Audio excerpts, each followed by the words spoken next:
Welcome to Food for Thought. My name is Colleen Patrick-Goudreau. I'm your host. You can learn more about who I am and what I do by visiting my website, joyfulvegan.com.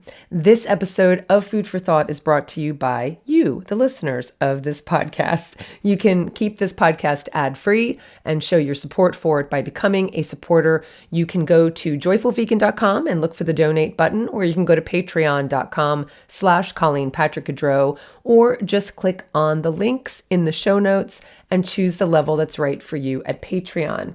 Also, if you are a listener on Apple Podcasts, you can now become a subscriber there and get bonus materials and early access to episodes. Thank you so much in advance for keeping this podcast ad-free.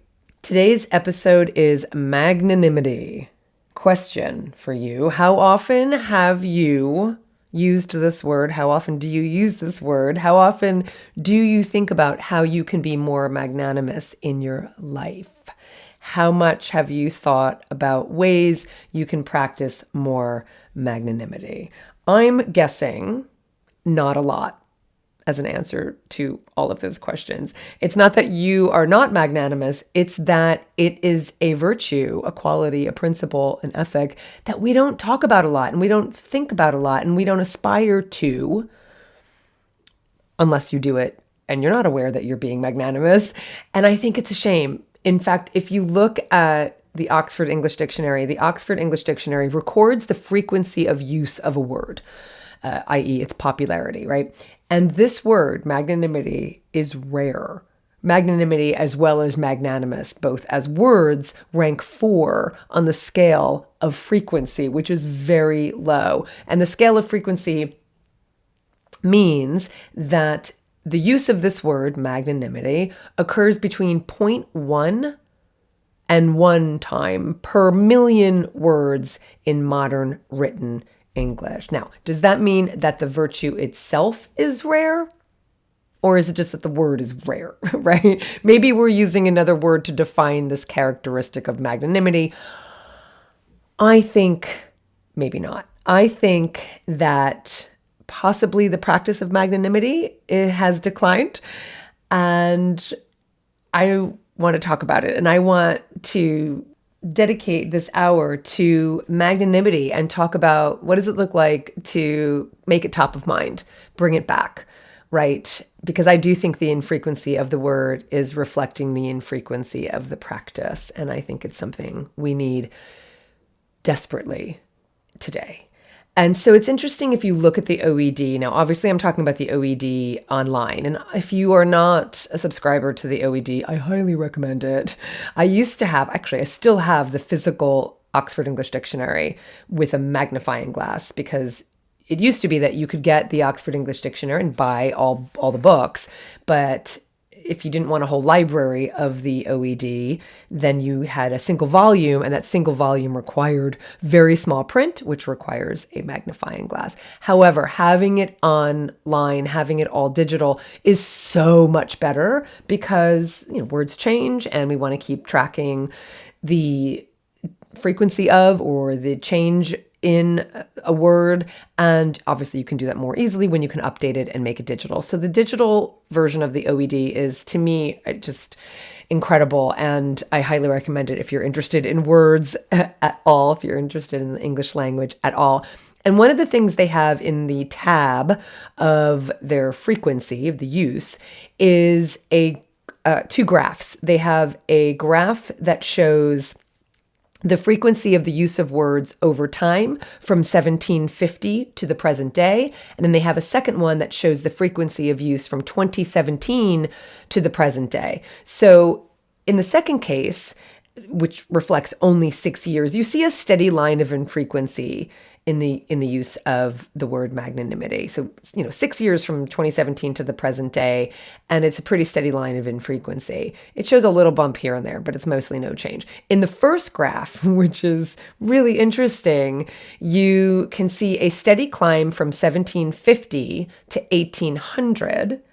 And then it peaks at 1800, reflecting a much higher use of this word of 3.6 times per 1 million words. And then from there, it just declines and declines and declines and declines until we're at today, which shows 0.54 uses per 1 million printed words. So I think it's just really interesting to look at, was magnanimity itself declining over time, or was it just the word? Now, I'm not here to chart the course of magnanimity in history from 1750 to today. I'm not going to be able to answer that question. But I'm interested in seeing if we can't bring to the fore, as I said, make it more top of mind, make it something that we aspire to in our own daily lives and inspire it in others.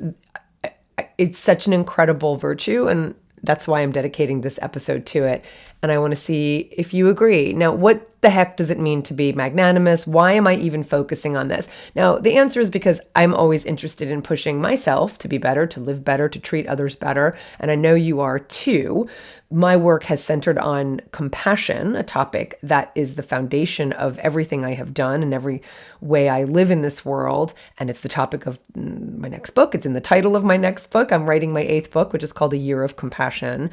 And I am incredibly interested in compassion. Now, I think magnanimity is somewhat related to compassion, but one is required to have the other.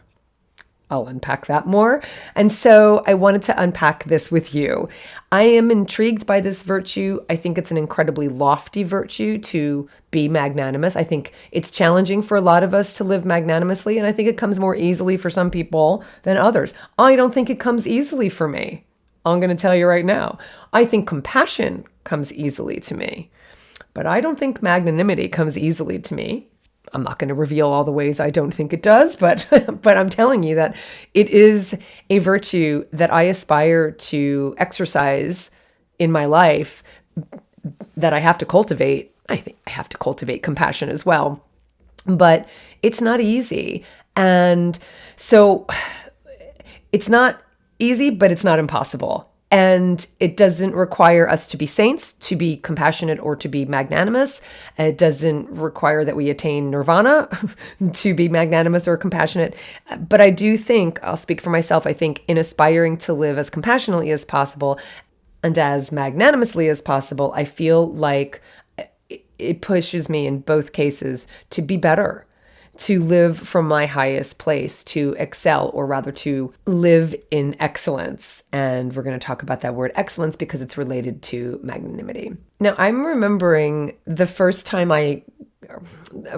time I heard this word. I certainly don't remember the moment I heard this word magnanimity for the first time, but I remember being fascinated by the word because I remember also stumbling over its pronunciation because it is not an easy word to pronounce. And I remember thinking, oh God, I keep stumbling over this word. Let me practice saying this word properly, magnanimity. And I remember that, I remember that, which might sound funny, but I do remember that. And so I remember wanting to know the word better and how to pronounce it because I was fascinated by what I understood its meaning to be. And when I understood its meaning, I thought, oh, that word perfectly encapsulates qualities I admire most in people, virtues I admire most in people, virtues that I think are really the most noble and admirable. Now we're going to get to the nitty-gritty of magnanimity and what it means and how we can practice it, but I wanted to just kind of unpack this a little bit more because one of the things I've noticed over the years, and I've probably shared this with you, is that I have found that the concept of compassion is often equated with Buddhism or at least Eastern religions. And this is something I have been wanting to challenge, or this is something I've been certainly wanting to change in my own small way. I mean, if you search for books on compassion, the majority of them will be in the context of Buddhism. There's nothing wrong with that, but I want to take it out of that and bring it into the secular because I think people equate compassion with Buddhism and they think it's so lofty that it's only reserved for, Buddhist monks and nuns who've devoted their lives to meditation and solitude and prayer, right? And so I think there really is this association between compassion and Buddhism that I think we can do better as, those of us in the secular world can do better at manifesting what compassion really looks like in the everyday world and in our everyday lives. And it's not surprising that compassion is connected with Buddhism. It is it's emphasized in Buddhism. Buddha emphasized compassion as one of the core qualities and virtues that lead to spiritual awakening and enlightenment, expressed through acts of kindness and empathy and the aspiration to help beings, achieve freedom from suffering. I mean, that's the idea, right? And it is a core tenet in Buddhism, and it's a beautiful tenet. I love that it's so connected with Buddhism, but it's also something all of us can practice, whether we're Buddhist or not, whether we aspire to practice Buddhism or not. So that is something I have found over the last several decades. When I started focusing on magnanimity, what I started finding is that this virtue is also rooted in religion, but Western religion and theology. And it's a topic discussed at length by Catholic theologians. Now, that's also not surprising in the sense that magnanimity is associated with Catholicism because of a certain Thomas Aquinas, who was a prominent theologian and philosopher in the Catholic Church from the 13th century. He was canonized after his death, about 50 years after his death, and he became Saint Thomas Aquinas. So you would have heard of him probably. And he discussed the concept of magnanimity in his writings, particularly in a work called Summa Theologica, the summary of theology.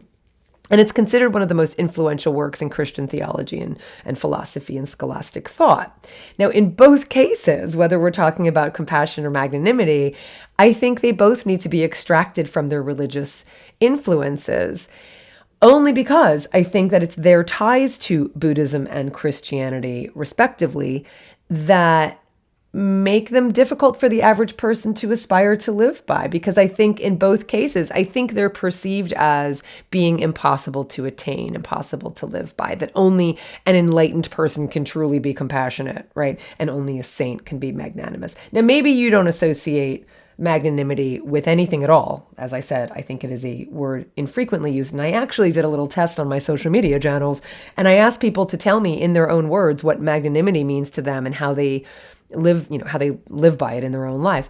And I had very few responses. And some people responded saying, I have no idea what it means. I have no idea what it means. And so maybe you don't think about magnanimity and you don't associate it with Christianity or Catholicism or St. Thomas Aquinas. But compassion, I think you could probably agree that you think, yeah. I mean, it's very difficult. Compassion is very difficult, and it is. And so is magnanimity. But when I tell you what magnanimity is, I think you will say, oh, that's impossible. It's impossible for a mere human to live by. And I'm here to say it's not impossible.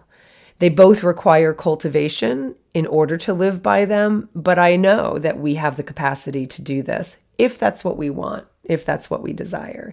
So that's what we're going to talk about today. What is magnanimity? What does it mean to live magnanimously? Can we pull it apart? Do we need to pull it apart from its loftier theological and philosophical roots to ground it in our everyday lives? Can we do that? How does magnanimity relate to compassion? How does it relate to other virtues? Is it made up of other virtues? Is it separate from other virtues? What are examples of magnanimity in history, in people that we would know of? Can we find people who are magnanimous? Yes, I'm going to share them with you, right? In kind of historical figures and people in our own lives, for sure, especially once we understand what it means to live magnanimously. What's the opposite of magnanimity? And more importantly, and most importantly, what does it look like to be magnanimous, and how can we practice magnanimity in our everyday lives? So let's start with the word itself to get a nice, good etymological foundation of this virtue. It might be apparent to you if you stop and think for a moment, if you look at it. Magnanimity, break it up. You got Latin, magnus, meaning great. And you've got Latin animus, meaning mind or soul or spirit. And yes, if you're paying attention, the Latin word animus is the root of the word animal. And you can listen to a podcast episode I did many years ago when I was producing my animology podcast, which is still out there for you to listen to. And that episode was called What's in a Name? The Soul of an Animal. And you can find that at the Animology podcast. You can reach out to me if you want me to send you the link. But basically, the word animal comes from the Latin root animus because it means mind, soul, spirit. It means living being, living mind. And that's the root of the word animal. And so magnanimous means great soul. And that's what it ultimately means etymologically and literally. It is, I think, an incredibly beautiful word. It means greatness of spirit or greatness of soul, largeness of spirit, largeness of soul, greatness of heart, right? Because again, animus means heart, mind, soul, spirit, all of that. And I think it's such an incredibly beautiful, just even largeness of soul, greatness of spirit, all different ways of saying the same thing, but that's what it means. And so I mentioned that I believe magnanimity is so intricately tied with Christianity and Catholicism because of Thomas Aquinas. Well, Aquinas, in exploring magnanimity, he was influenced by someone who himself explored the concept of magnanimity 900 years before Aquinas was born, and that was the Greek philosopher Aristotle. And in fact, the word itself, magnanimity, while it's Latin, as I said, it's most likely a loan translation of the Greek word megalopsychos. Megalopsychos. And this is Greek. Mega, meaning high or great or large. And psychos, meaning mind, soul, spirit. So it was Greek, megalopsychos, and it was a loan translation from Greek to become Latin, magnanimity, magnanimous. So bear with me here. I am going to get to the secular, the modern understanding of magnanimity and how we can live this in our everyday lives. But I do want to ground this word in its philosophical and theological roots, because that's why we're even talking about it today, because of all of the work and thought that Aristotle first and Aquinas after him put into this word. Now, there have been other people talking about this word, other philosophers talking about this word, but Aquinas and Aristotle are really the most cited when it comes to understanding this virtue of magnanimity. So Aristotle's concept of magnanimity appeared in many of his philosophical works 2,400 years ago, particularly in what is called the Nicomachean Ethics. This is a collection of Aristotle's lectures on ethics and virtue. And 900 years later, in the 1260s, Thomas Aquinas began writing his Summa Theologica, influenced greatly by Aristotle. Now, I'm not a philosopher. This is not a philosophy podcast. And I'm not a theologian, and we're not going to go too deep in the weeds here, but I do want to just give you kind of a basic understanding of why we're still talking about Aristotle and Aquinas and why their contributions were so significant talking about this particular virtue. So just bear with me and just kind of sit back, take a sip of tea, and I'll just talk about the contributions of Aristotle and Aquinas.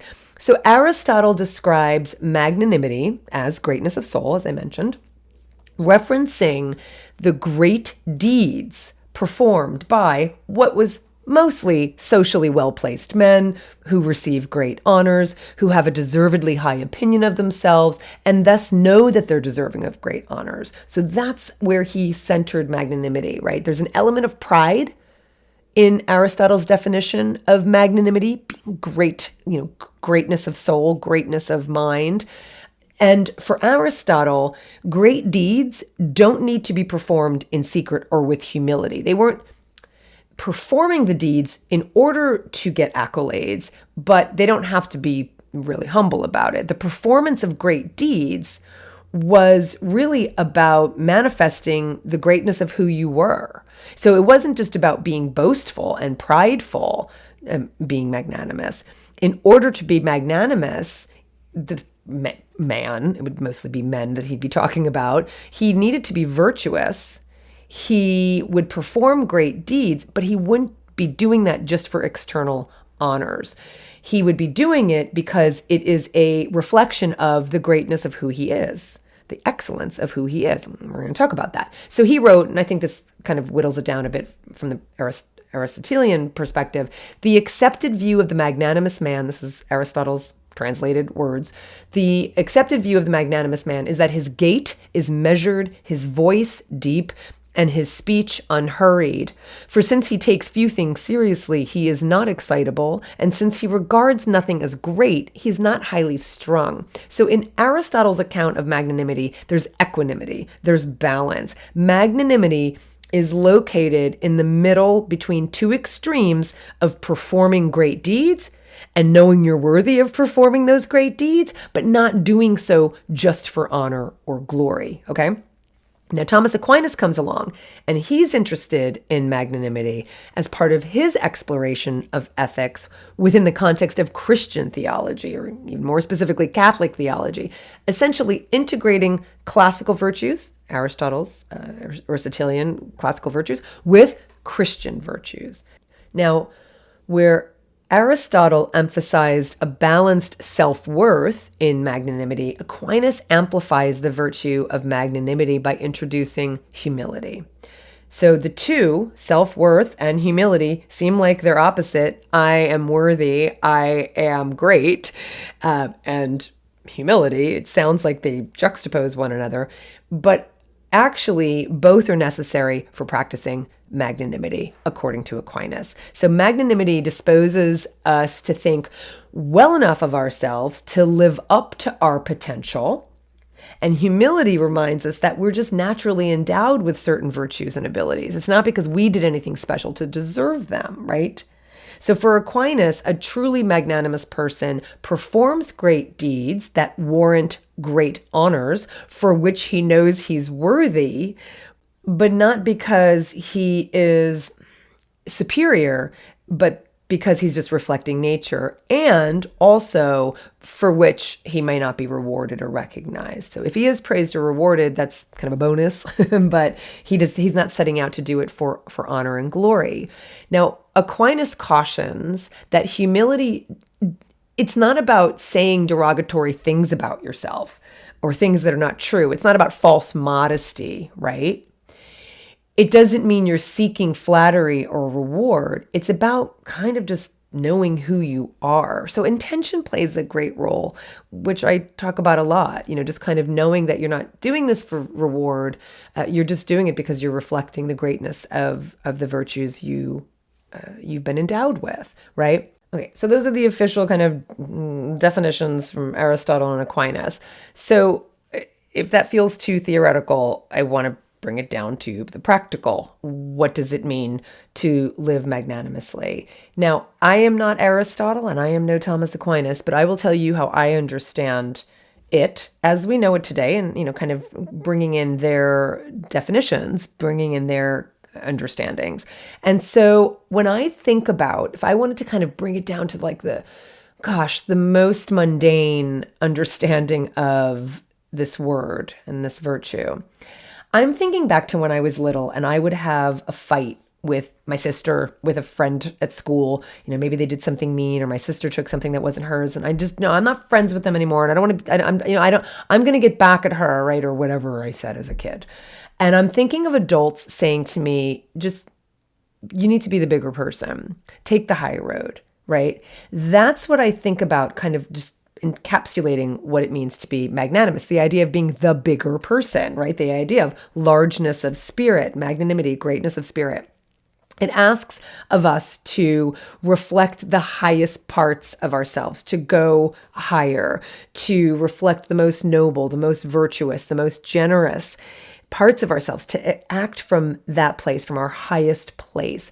And it takes like a lot of strength and everything, I think, to do that. I think it's really, really hard to take the high road. So when I think that's what I'm thinking, like, how did I understand this when I was young? Because I don't think magnanimity is a virtue that we were taught as well in the frame of that word. I think we were taught magnanimity when we were told things like take the high road and be the bigger person. But the word itself, I don't think we were like, I can think of compassion and kindness and generosity and patience and humility and those kinds of things. But magnanimity is not a word I think we used a lot. So I think we understand it, but I don't think it's been elucidated very well in our lives. And so when I think of magnanimity, I think it involves being willing to forgive, treating others with fairness and kindness, even in the face of injustice, and we'll get to examples of this, showing grace in the face of adversity or offensiveness, rising above personal grievances, so again, rising above, refusing to be swayed by pettiness and vindictiveness, choosing compassion over retaliation, offering understanding over retribution, being generous in, again, forgiving insults or injuries, especially towards one's enemies, especially in the face of adversity.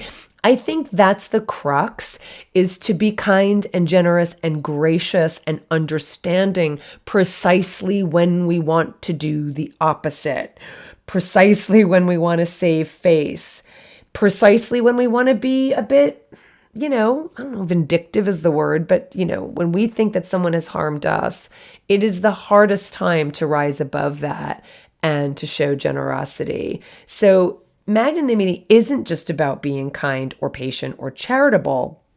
I think it's about being kind or patient or charitable or any of the other virtues, compassionate, when it's really difficult to do so. So is it magnanimous if I let someone, if I'm driving and I let someone in front of me when I'm sitting in I'm sitting in traffic, or, we've been moving very slowly and someone wants to, get in front of me. Is it magnanimous if I let them do so? Is it magnanimous that I put my neighbor's garbage cans away without them asking me to do so? I don't think so. I think those are kindnesses, but I don't think they're examples of magnanimity.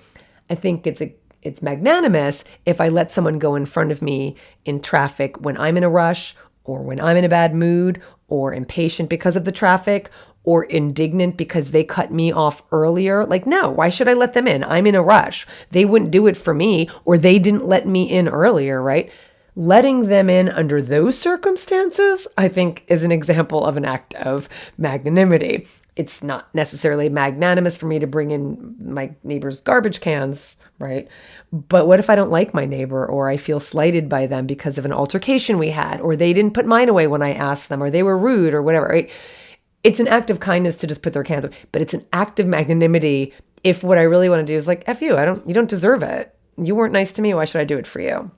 It's taking the high road when I'm really attempted to take the low road, right? I don't really want to be nice to you. You were a jerk to me, or whatever. It's when it's really hard to do, when there is adversity, when it's not easy to do.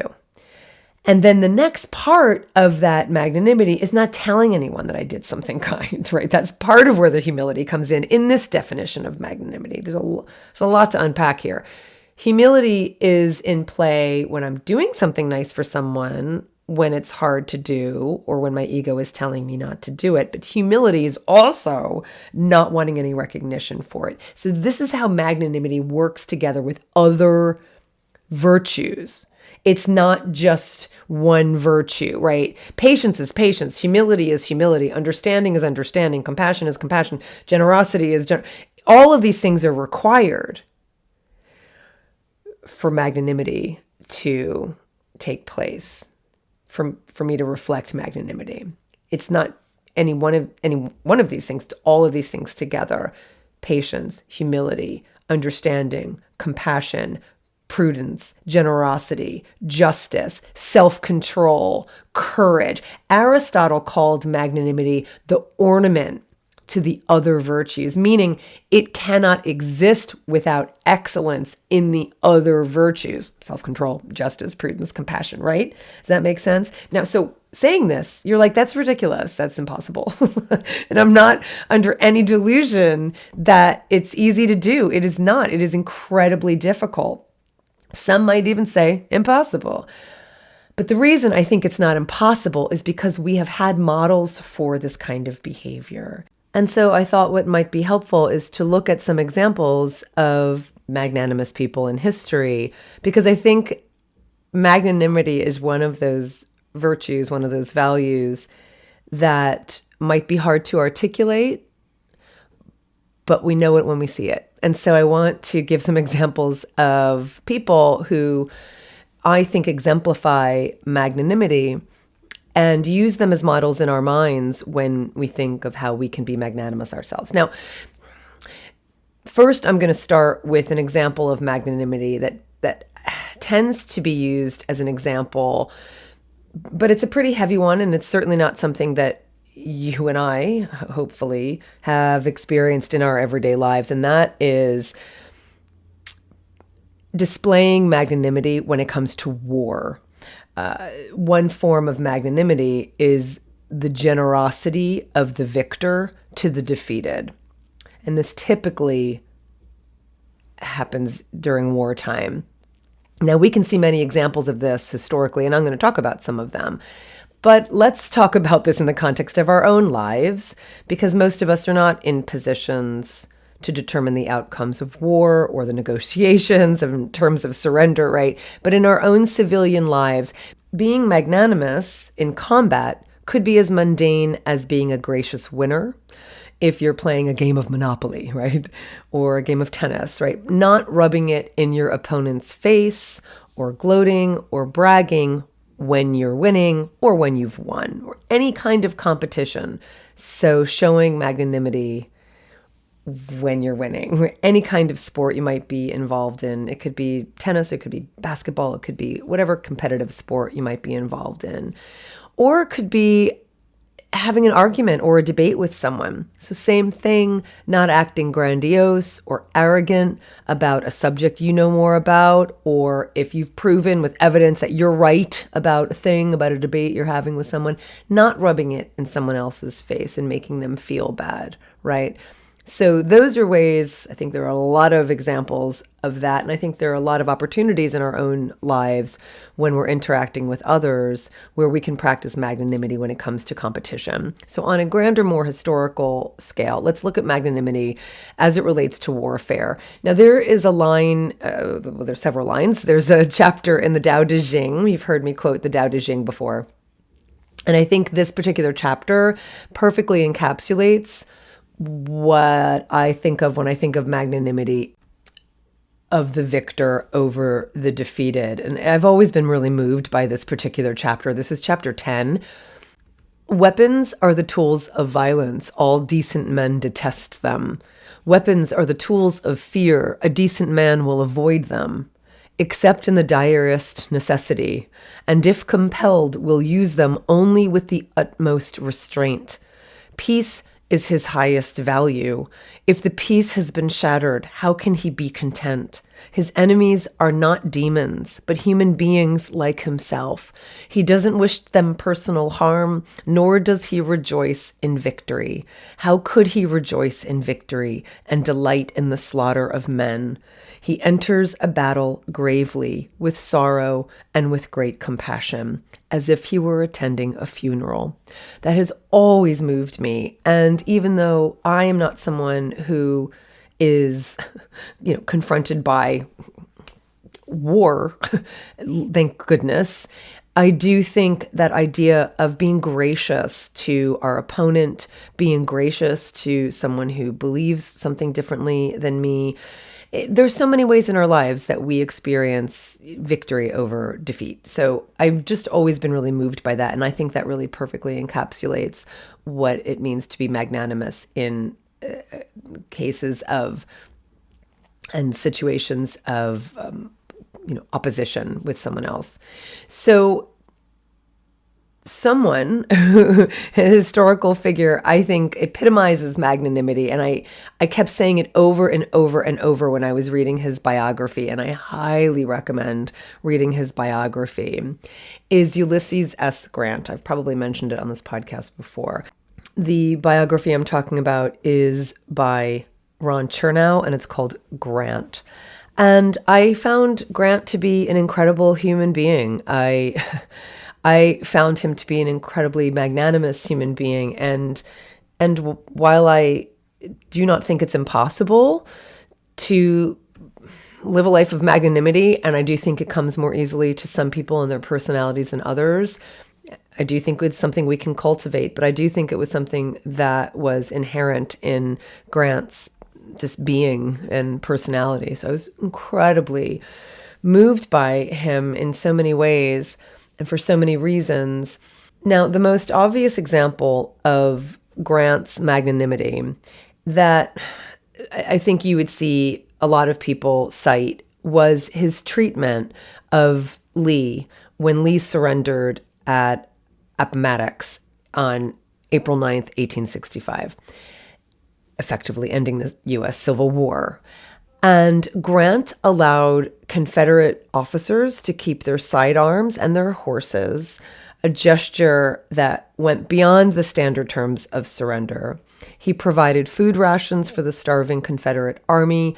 He extended leniency to the defeated Confederates, which helped ease the transition from war to peace in a country that was completely broken. In our country, that was completely broken, completely torn apart. Now, whether his leniency was the right thing to do in the long run, or rather the more and most effective way to respond to the Confederates, who had completely broken the country when they raised arms against their fellow Americans, resulting in the death of over 600,000 people, men, is a different story.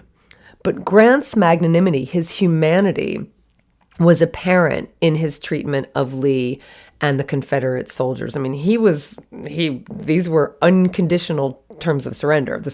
He wasn't lenient in that sense. But he saw starving men. He saw the humiliation of defeat, and he was not there to rub salt in the wound. And I think that is the point. It's not that he wasn't victorious and aware that, thank goodness, the Union won. It's that he didn't rub salt in the wounds, right? He took the high road.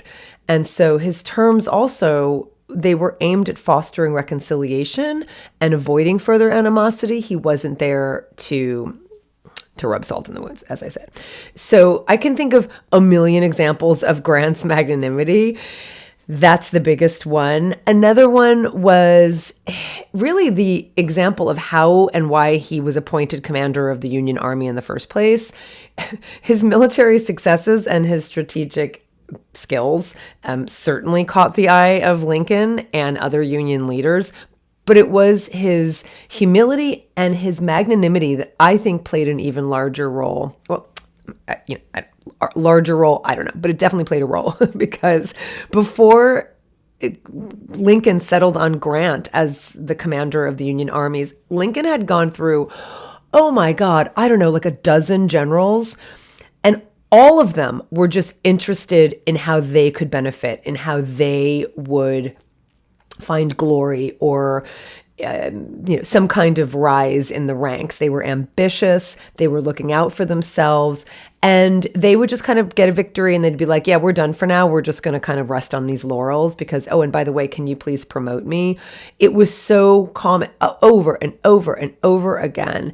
And so, Lincoln needed more than anything a commander who was going to win battles and be able to lead the Union forces. But it was definitely Grant's attitude that certainly impressed Lincoln. Grant was an incredible leader, which is also part of magnanimity, and we'll talk about that. He was admired and respected by his men and by Lincoln alike, but he never gloated. He didn't boast. All the other generals had boasted, and Lincoln, once he got Grant, and Grant has a really interesting history in terms of how he even got to this place, because he had been dishonorably just discharged for drinking.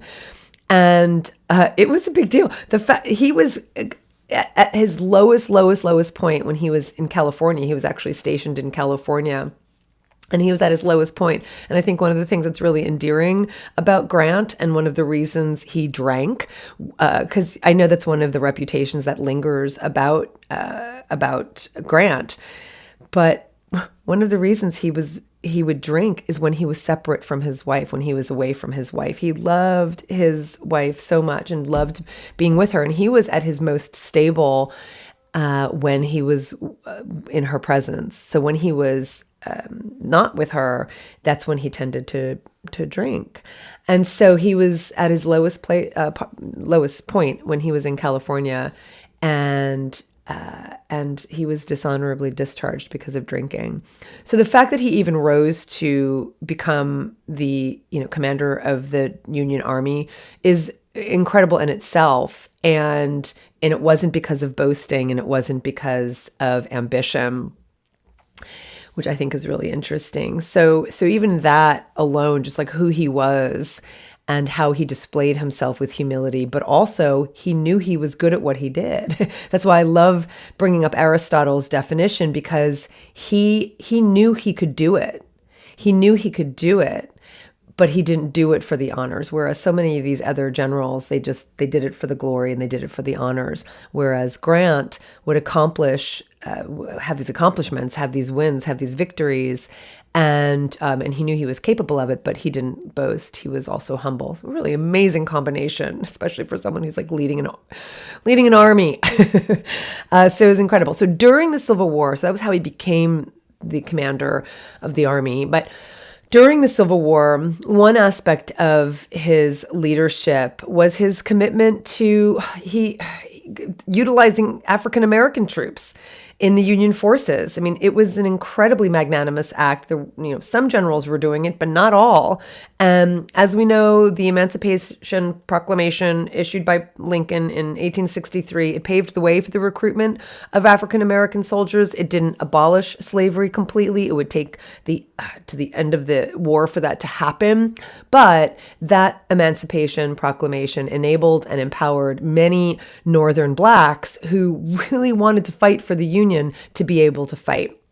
Now, before the Emancipation Proclamation, some Union generals were forming regiments for African Americans, and after the proclamation, this became even more structured. So there was the creation of the Bureau of Colored Troops, and that oversaw the enlistment and the organization of African American regiments. And Grant was one of these Union generals who had already begun forming African American regiments. And so in 1864, during his tenure as the overall commander of the Union Army, he issued an order permitting the formation of African American Army divisions.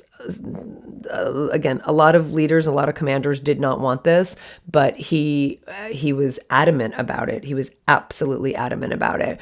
He also, not a lot of people know this, he had his military secretary when he was commander was Eli Parker. He was a Seneca Indian.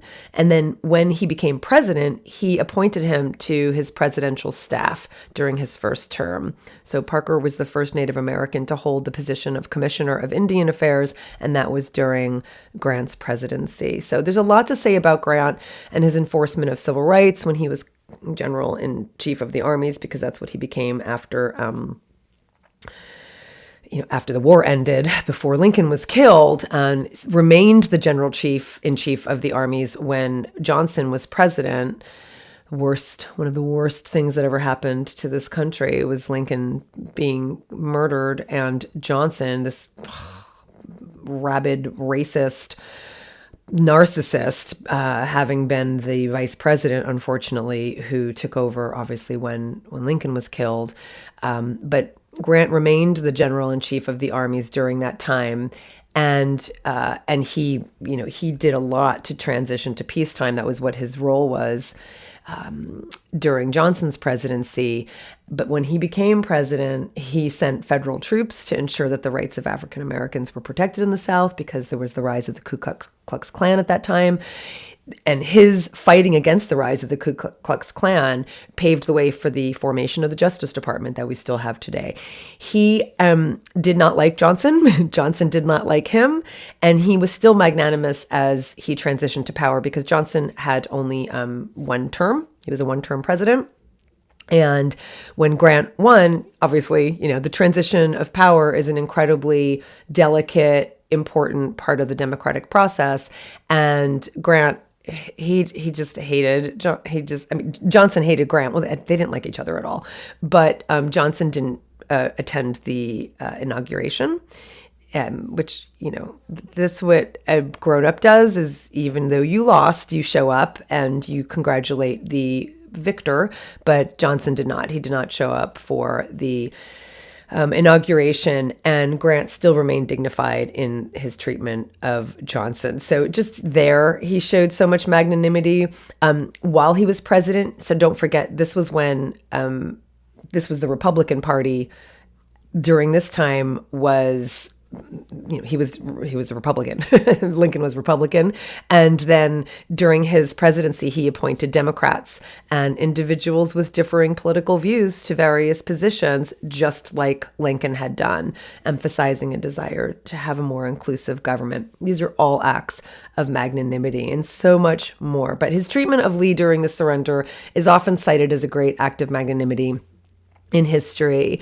Now, again, whether Grant should have been tougher on the South, it's a matter of very interesting debate. I do not have the answer. It's so incredibly complicated, and sitting from my very comfortable position almost 160 years later, I don't have the answer. But the point is, his intention was not to punish.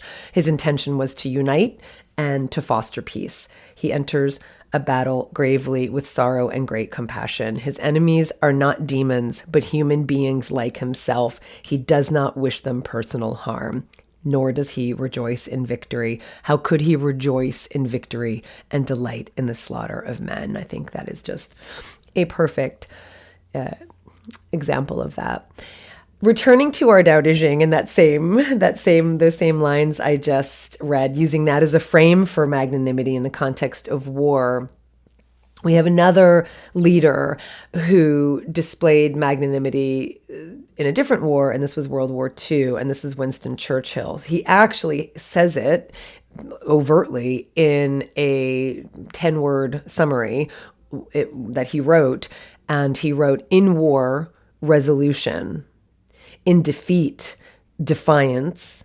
In victory, magnanimity. In peace, goodwill."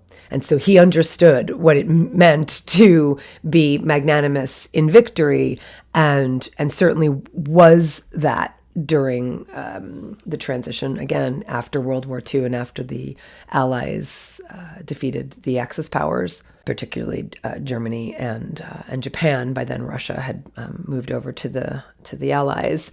And so an example of this is his treatment of the Axis powers, especially Germany, during their kind of reshuffling of everything. And the Marshall Plan is a really good example of that. So the Marshall Plan, officially known as the European Recovery Program, was an initiative launched after World War II. The Americans were involved as well, obviously, to aid in the economic recovery and the reconstruction of the Western European countries. It's named after U.S. Secretary of State George Marshall. And it was announced in 1947, and it played a crucial role in the post-war recovery and stability of Western Europe, and it helped rebuild war-torn nations. It fostered economic growth, political cooperation, and a sense of solidarity among Western European countries. And so it remains a symbol of American support, especially for its allies in the aftermath of World War II, and Winston Churchill was part of that. He was also part of it after World War I, in fact, and was part of, again, rebuilding Europe after World War I. And, there were people who really wanted to just kind of grind the Germans into the ground after World War I. But Churchill displayed magnanimity, and he just wanted to rebuild them rather than grind them down. So he just kind of instinctively had that magnanimity. Another example of magnanimity on the world stage, this time in the realm of activism and politics, not simply war, although you could say it was a war, was Nelson Mandela, who obviously was the former president of South Africa, and he was a prominent anti-apartheid activist. And I want to recommend another biography. And in fact, if you're interested in a biography of Churchill, there are many. But Andrew Roberts' biography of Churchill I found just very good. And it's called Churchill, Walking with Destiny by Andrew Roberts. But if you're interested in Mandela, I would absolutely read his autobiography. If you haven't, it's kind of one of those things where it just took me a long time to finally read his autobiography, and it was absolutely incredible. And so it's called Long Walk to Freedom, the autobiography of Nelson Mandela. And of course, there's lots of books on, his biography, because obviously it's a bit biased, his autobiography. There's other biographies you can read, and stories about South Africa and apartheid. But Mandela, I think a lot of people who maybe not even have read his biography, but would just know from anecdotes and stories that we've heard over the years that he was an incredibly magnanimous person in several ways throughout his life. The most apparent and significant display of magnanimity was his commitment to forgiveness and reconciliation after the end of apartheid in South Africa. Despite spending 27 years in prison, he worked towards building a unified democratic nation by promoting forgiveness and reconciliation between the previously divided racial communities. He established the Truth and Reconciliation Commission in 1995, and it aimed to uncover the truth about human rights abuses. So again, this wasn't just brushing things under the carpet, but it wasn't about grinding them into the ground. It was about prioritizing healing and creating unity, not being vengeful. It was about inclusivity. It was about forgiveness. And he, like others I've mentioned, included political rivals in his government. He fostered a sense of unity and national healing. And I personally think that one of the reasons South Africa just disintegrated into what it is today, right now, which is an incredibly corrupt government, is because Nelson Mandela stepped down just after one term. You know, he was still building this healing, but he needed more time, and he was old and he wanted to step down so that other people could kind of take up the mantle. But I just wish he had stayed longer as president to just create more of a foundation, because it did spiral down, and thank goodness it's not where, it was. But a lot of work needs to be done to root out the corruption in the South African government. And so, I think one of the things that is most apparent about Nelson Mandela is his capacity for forgiveness. He worked to forgive those who had oppressed him and imprisoned him. He chose to forgive. He cultivated forgiveness. He cultivated compassion. He cultivated magnanimity, because he struggled. I mean, he wasn't always, he wasn't an angel. He worked to overcome his anger and his desire for revenge. So he cultivated it. So, I kind of use the example of Grant, although I do think Grant also was very aware of he read a lot, and he was very aware. He had a lot of self-awareness. But I do think that kind of came naturally for him to just be this kind of quiet, humble guy. And Mandela, also just had characteristics that you could say fostered his desire to be a better person. But he cultivated it. And that's why I'm saying that we can all do this. He worked really hard, especially when he was in prison, at cultivating magnanimity. His leadership displayed magnanimity. Again, that humility. He had the combination of, he knew that he was capable of creating unity and ending apartheid. He knew that. It wasn't ego. It was just, no, this is what I know, just like Aristotle kind of described it, but he also had humility. And that's that combination, which I think is really interesting. So Nelson Mandela would be someone else. And obviously I'm naming very well-known figures, but it's because you would know who I'm talking about. If I just start mentioning friends I know, that's not going to be as helpful. But I'm going to invite you at the end of this episode, spoiler, I'll invite you now, to think about people in your life, people you know, or people you know in history, stories you've read, anecdotes you've heard, people you know, people in your life who are magnanimous and are great models of magnanimity. Because I think it is when we know people who have the qualities that we're seeking out or desire, knowing people who have them already, it's so helpful to have models. It's so helpful to have models. I mean, call them heroes. I would call them models, because I think as heroes, we can lionize them too much and think that we could never reach that. And I don't think that's helpful. But as models, I will invite you to think about people in history and in your own life who might be models for you.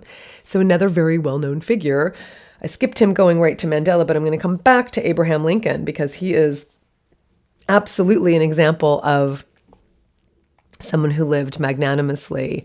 And I mentioned a little bit of one of the reasons why he had his opponents. He brought his opponents into his cabinet his political enemies even. In fact, if you want to read an amazing biography of Lincoln, I would highly recommend Doris Kearns Goodwin's biography called Team of Rivals, The Political Genius of Abraham Lincoln.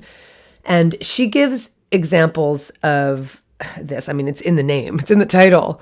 It's in the title of his greatness of soul and his humility, and a big part of that was him bringing in his political enemies into his cabinet. But again, his magnanimity and his commitment to ending slavery, which, it's not where he was in the beginning of the war, the beginning of the Civil War. He wasn't at that place, but he came to that place, and I think that's another characteristic of magnanimity is. Or greatness of soul, right, is that we want to keep working to be better and understand things better and make the best choice and make the right choice and learn and grow and evolve. And Lincoln was certainly committed to that as a man, as a human being, as I said, Grant was, as Nelson Mandela was. And so Churchill was a little different. Churchill, I think, did have some arrogance and ego, but he also always knew he was going to do great things. One of the things you'll read about if you do read his biography, it's kind of remarkable because it's in writing. It's in letters to his parents. He was sent to a boarding school like so many children in the UK were at the time of his upbringing. He was sent to a boarding school. He hated it. He did not want to be there. And so there was all these letters back and forth between him and his parents. And one of the things he writes, very matter-of-factly, so he did have ego. He knew he was great, but he also it was just matter of fact.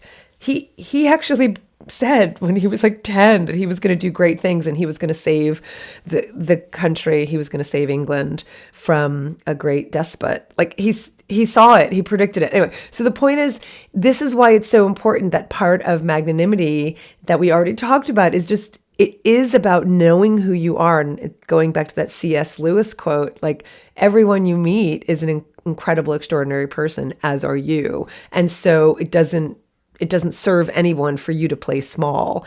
And here are examples of these people who loomed large because they actually were just meeting their potential and reflecting it and manifesting it. And so Lincoln, by the time he wrote the Emancipation Proclamation, which is still one of the most incredible speeches ever given, in like 200 words, it was a demonstration of his commitment to ending slavery. And, he was committed to that by this time.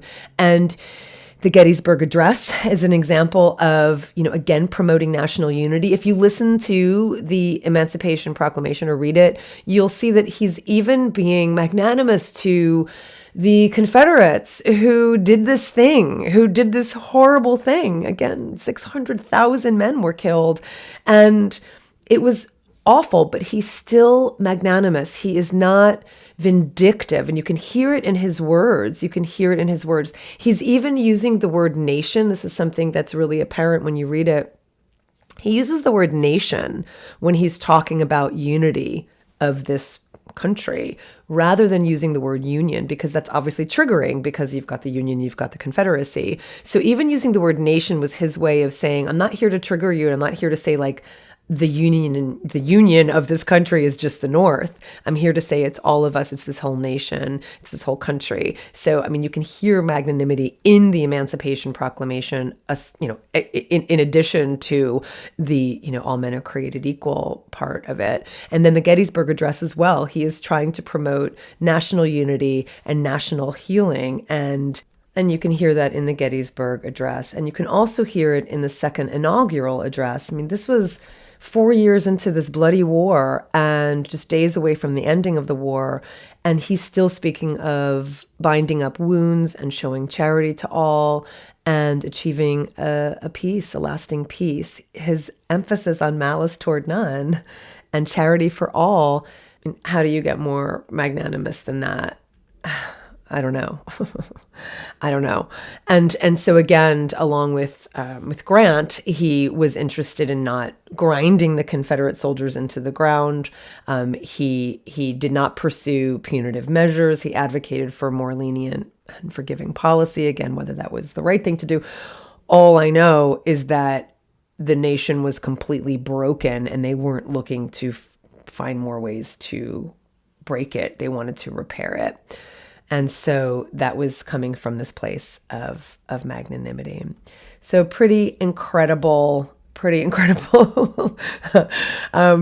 pretty incredible people here. Now, again, I know these are all examples of, pretty large figures in history, and they're all men, but I'm using these examples because you know them. There are certainly plenty examples of magnanimous women throughout history and in the present, as well as people you know in your own life. But the problem is, men were put in these positions more than women were to be able to display this kind of magnanimity. But there are many examples. If you want me to do episodes on them, I can. And maybe I'll do some bonus episodes about women. But I really do encourage you to think about people in your own life who you can look to as models of magnanimity. The person in my life that I look to all the time is my husband, David. And I'm not just saying this because I'm madly in love, but he is the most magnanimous person I know. I have known David for over 30 years, and I like anyone, has been tempted to play small and to be petty and to rant and rave about things, whatever. He is the most magnanimous person I have ever met. He is incredibly generous when it comes to how he views people. He always gives people the benefit of the doubt. He always has the perspective that everyone is just trying to get by, that everyone has struggles and burdens. He is forgiving, he is humble, he is kind. And in fact, when I was reading Grant's biography, I kept thinking of David. David reminds me of Grant. They have a very similar personality, very unassuming, always letting someone else take the credit, even if it's something that he deserves the credit for. And David is a leader. David is a director, manages software teams in very stressful situations. He's not, managing regiments, but he is in a position to, work with a lot of different personalities and do a lot of difficult work. And so he demonstrates magnanimity as a leader all the time. I see it. I talk to him. I can see it. I know.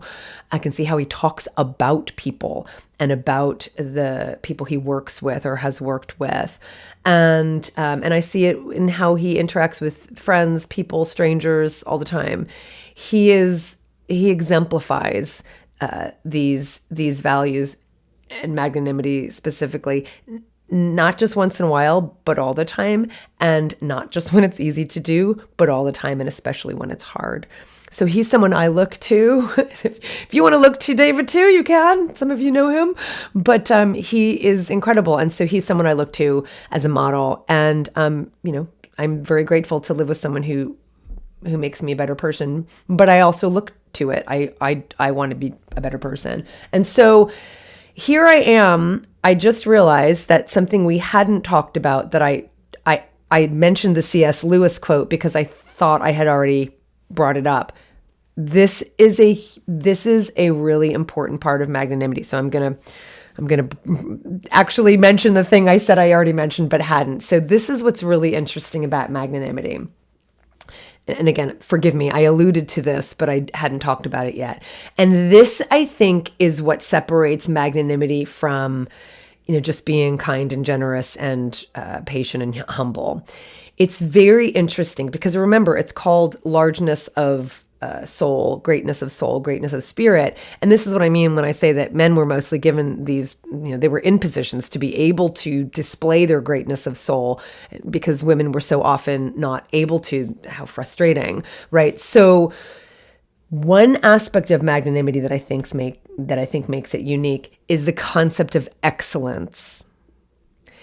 You hear about excellence a lot these days. You see a lot of books around excellence in business, excellence in leadership, excellence in entrepreneurship, as in excelling at what you're good at in order to be successful.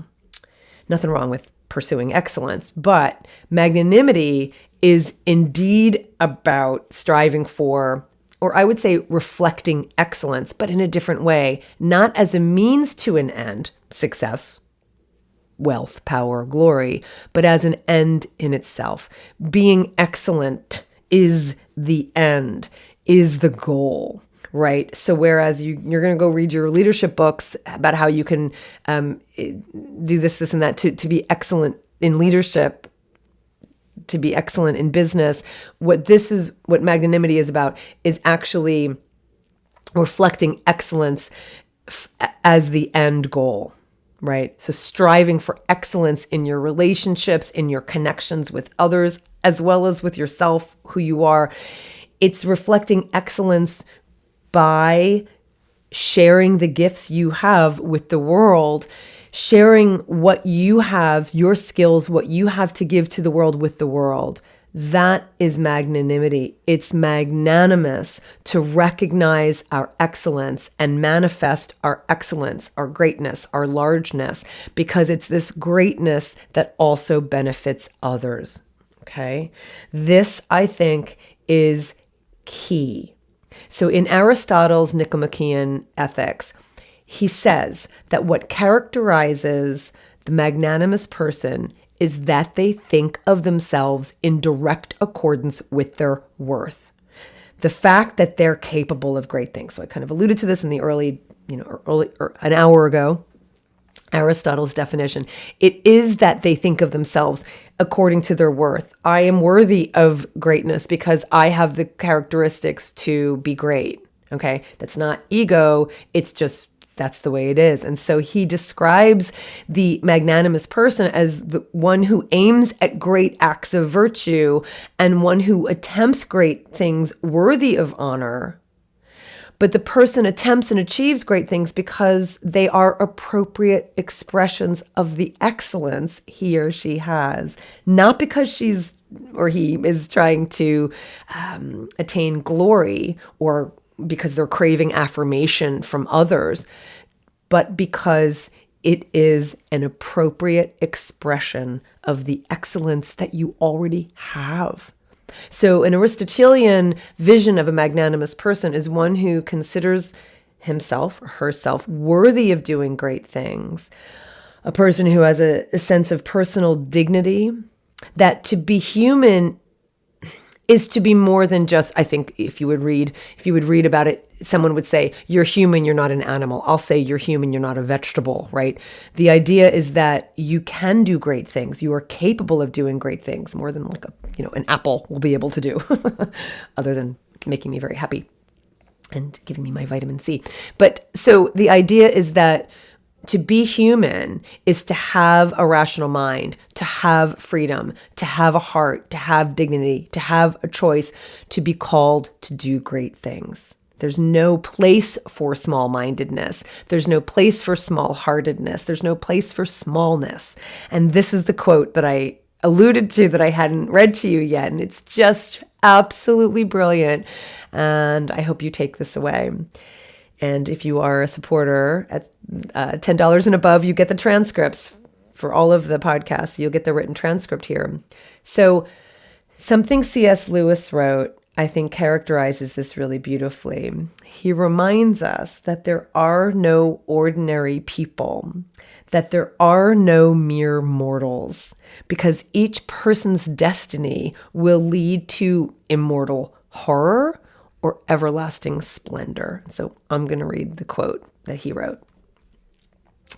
It is a serious thing to live in a society of possible gods and goddesses, to remember that the dullest and most uninteresting person you talk to may one day be a creature, which if you saw it now, you would be strongly tempted to worship, or else a horror and a corruption such as you now meet, if at all, only in a nightmare. All day long, we are, in some degree, helping each other to one or other of these destinations.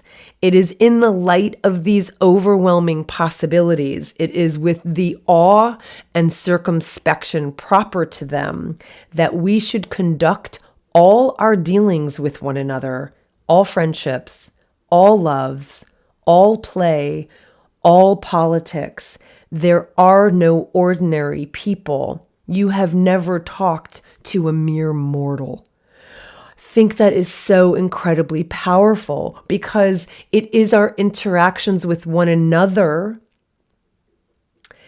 and our perceptions of one another that contributes to them going high or going low. So as we're interacting with someone, we could interact with them even if they seem like the dullest person or the most uninteresting person, that one day, based on how we interact with each other, they could be the greatest creature, strongly, tempted to, that we want to worship, or they could be the most horrific person. And that is us playing as large as possible, recognizing that that person has the potential to be a god or goddess, right? I love that. It's a serious thing to live in a society of possible gods and goddesses. There are no ordinary people. You have never talked to a mere mortal. So that goes for you and how you present yourself to the world and interact with everybody else. Being magnanimous is about playing big, showing up big, showing up large. It doesn't serve anyone to play small. It doesn't serve you, and it doesn't serve the people you interact with. And just wrapping things up with Aquinas, who said the same thing. And this is what Aquinas is, he's taking this from Aristotle, and then he's adding the Christian component of humility, for instance. And what he talks about is the same thing. It's that to play small is to squander the gifts we've been given, right? So the magnanimous person, according to Aquinas, is someone who works within the abilities and gifts he's been given. And to not do so, to play small, squanders those gifts.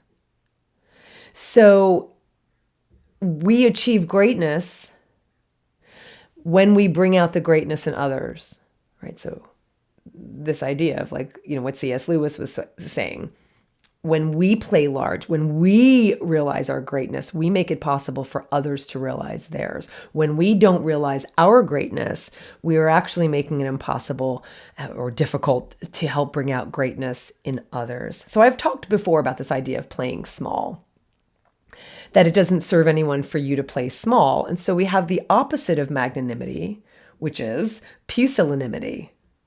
And that means playing small. It means smallness of heart, pusillanimity, smallness of mind, smallness of mind. When we think of smallness of mind, right, that's petty, smallness, playing small, right, in all the ways, not just in terms of how we interact with each other, but in terms of how we show up in this world and how we talk about other people and how we think about other people and how we perceive the world and how we perceive ourselves and how we perceive our role relative to everybody else, right? Playing small doesn't serve us. It doesn't serve anybody. Playing small means not recognizing the gifts that you've been given, that the world is waiting for you to share. And so even though we've talked about humility in the context of Aquinas, and I hope it makes sense to you, humility is not about playing small. It's actually not humility to play small. It's arrogance, because you're not actually living up to the potential that you've been given. It's selfish, right? It's pusillanimous. It's pusillanimous to not express and reflect the gifts that you've been given, because humility says, the gifts aren't your own. They're just part of the nature of you. That's humility, is to just be like, well, I didn't, that's just who I am, right? I came this way. It's pretty good. Pusillanimity is refraining from using those gifts in the first place. So I hope that resonates with you the way that resonates with me, and why I wanted to devote so much time to talking about this particular virtue. And I've mentioned that I do think we can cultivate magnanimity. So why don't we talk about just a few examples of ways we can cultivate it? I've talked about examples in history. And by the way, Aquinas talks very specifically about that magnanimity is not about doing great deeds that give you glory and honor. And I know I've given you examples of people who've done great deeds. I know, Nelson Mandela and Abraham Lincoln and Ulysses S. Grant and Winston Churchill and, these men were huge figures of history, but that's not what's required of us. It's just that we're reflecting who we are. And so, and again, we're not always in these situations where we're trying to end, an oppressive system, or we're trying to end a bloody war, right? So what are ways in our own lives that we can show up large? Number one, I think forgiving someone whether they apologize or not is an incredible act of magnanimity. There's many, many examples I'm sure we can think of in our own lives, regardless of whether they did us wrong, regardless of whether they want forgiveness from us, actually forgiving someone, whether or not they apologize would be an example of magnanimity. Apologizing is an act of magnanimity. If you have made a mistake or unintentionally hurt someone, or if you did intentionally hurt someone. Being a generous winner, we talked about a bit, not boasting, praising the losing opponent for their skill and talent. Even when I was young, I always loved when I would see, I don't know, any sports team, and I don't watch a lot of sports, but I would always be so impressed by how they would congratulate each other. And it's one of the things I've always been interested in the way men interact versus the way women interact. And I do think there's a big difference. And I do think sports plays a huge role in how men learn to be magnanimous with each other, whereas women do it mostly through speech and talking and communication and interaction. But I think men do it a lot through game, through play, and through combat.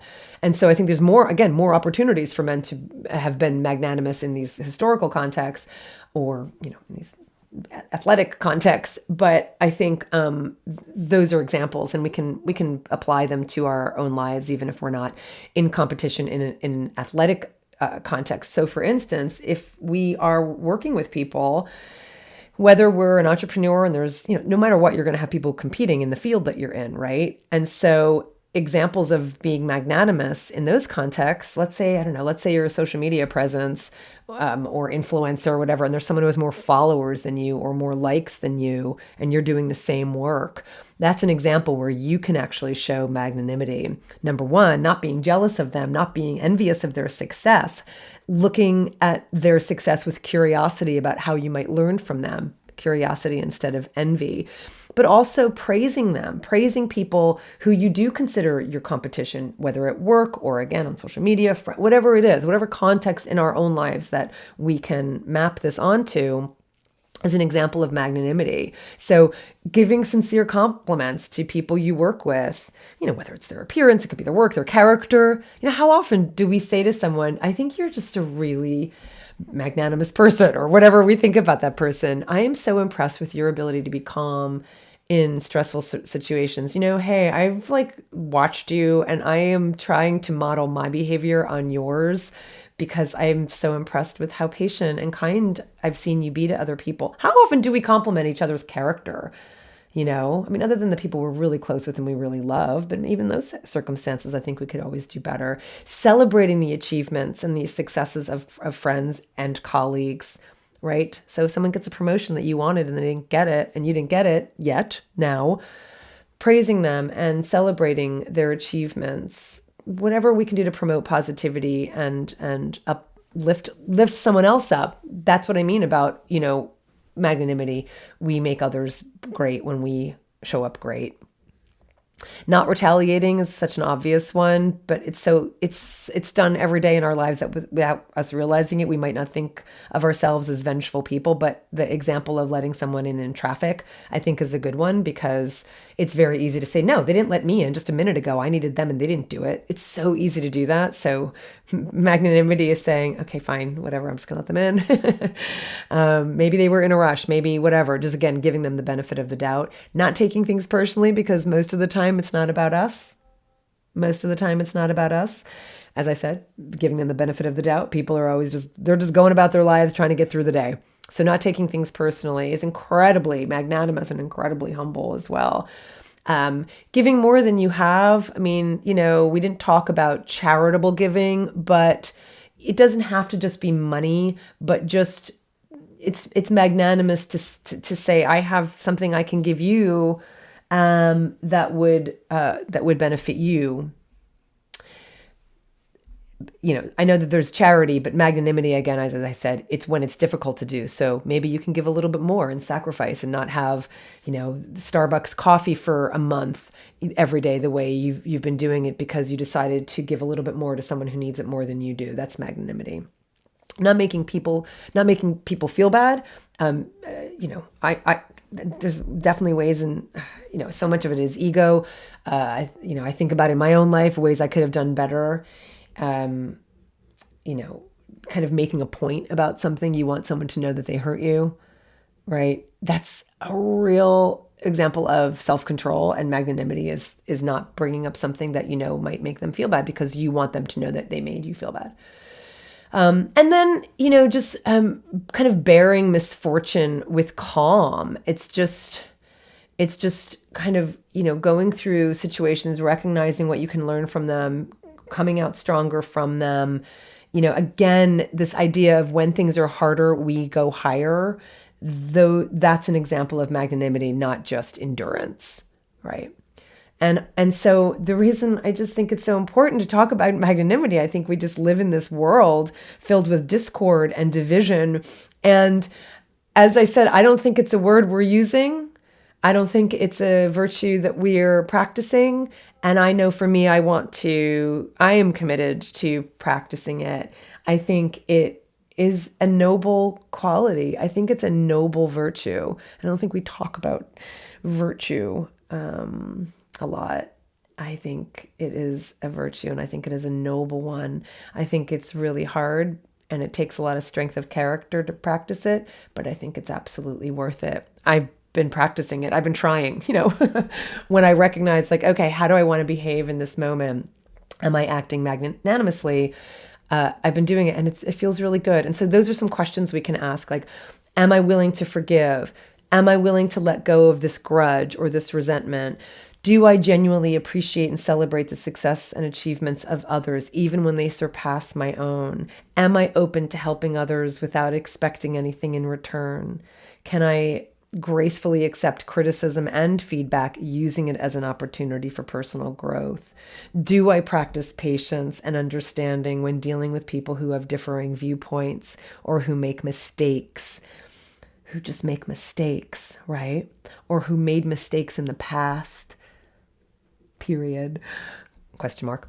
Am I generous with my time and my resources? Do I support those who are in need? Do I lead by example? I'd love to be a model that someone else looks to, right? I'm going to show up in my greatness so someone else can show up in theirs. Can I do that? Do I avoid arrogance?